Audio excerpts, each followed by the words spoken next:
Mu mudugudu mwiza wo mu Rwanda haturaga umwana witwa Mugisha. Mugisha yakundaga gukina umupira ariko ntiyashoboraga gutera umupira kure nka bagenzi be.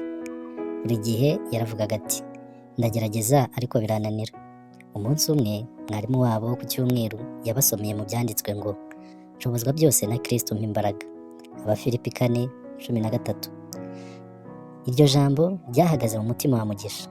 Aratekereza ati nshobora gukora byinshi Yesu anyongereye imbaraga. Bukeye Mugisha afata umupira ajya kwitoza ku kibuga cy'umudugudu. Ntiyihutaga, yateraga umupira buhoro buhoro akongera akagerageza. Yibwiraga mu mutima we ati Yesu aramfasha, nshobora kubikora neza. Hashize iminsi mike Mugisha yateye umupira ujya kure kurusha uko yari yarigeze.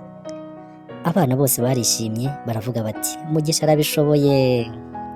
Yaramwenyuye aravuga ati ni Kristo wampaye imbaraga.